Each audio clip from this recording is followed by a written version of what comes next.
Halo semuanya, selamat pagi. Di sini kita akan membahas tentang klasifikasi makhluk hidup.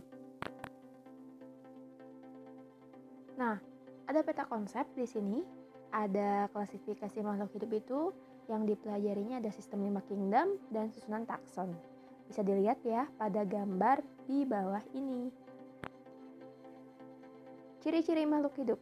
Kita tahu bahwa makhluk hidup itu bernafas, memerlukan makanan, bergerak, tumbuh dan berkembang biak, peka terhadap rangsangan, serta menyesuaikan diri atau adaptasi.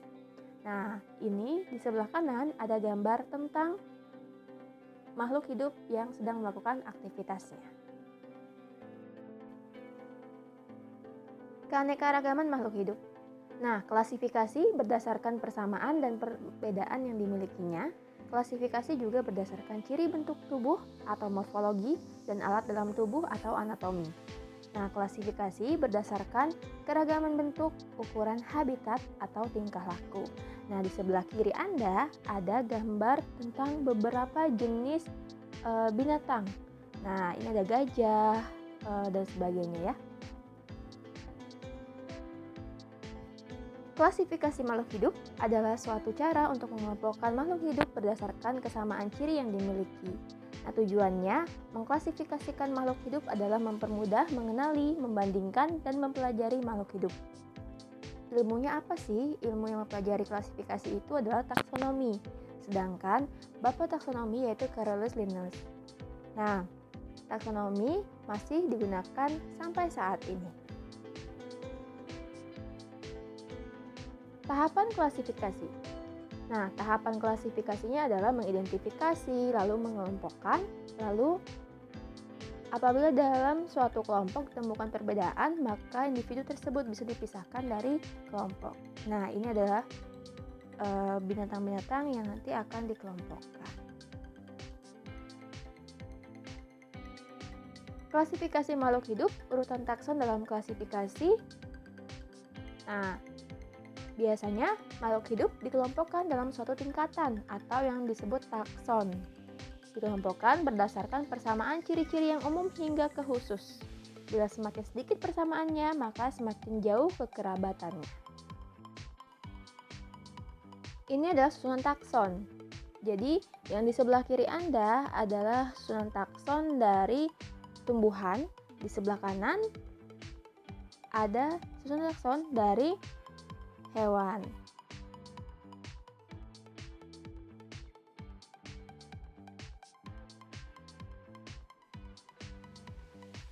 Klasifikasi makhluk hidup tentang urutan takson dalam klasifikasi. Nah, ini contoh dari soalnya.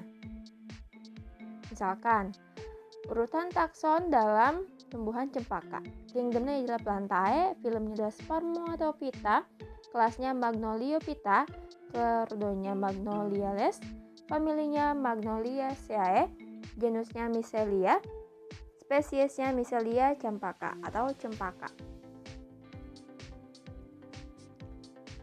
Lalu ada kunci determinasi, merupakan petunjuk yang dapat digunakan untuk mengidentifikasi kelompok maupun jenis organisme. Nah, bisa dilihat ya di sini kunci determinasinya adalah sebagai berikut.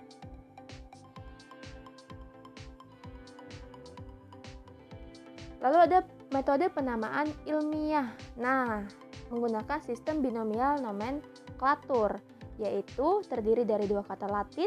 Yang pertama menunjukkan genus, yang ditulis dengan huruf pertama dengan huruf kapital. Lalu kata kedua menunjukkan petunjuk spesies yang diawali huruf kecil, ditulis dengan huruf miring atau digaris bawahi. Contohnya seperti Oryza sativa.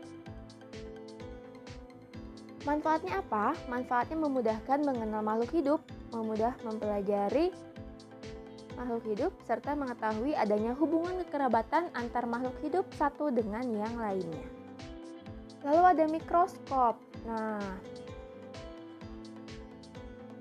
mikroskop ini untuk memperbesar benda-benda yang objeknya sangat kecil. Ini adalah bagian dari mikroskop, ada lensa okuler, tabung, revolver, lensa objektif, meja kerja, kondensor, diafragma, reflektor, kaki, makrometer, mikrometer, penjepit kaca, lengan, sendi inklinasi. Nah, ini adalah penjelasan dari bagian-bagian yang terdapat pada mikroskop.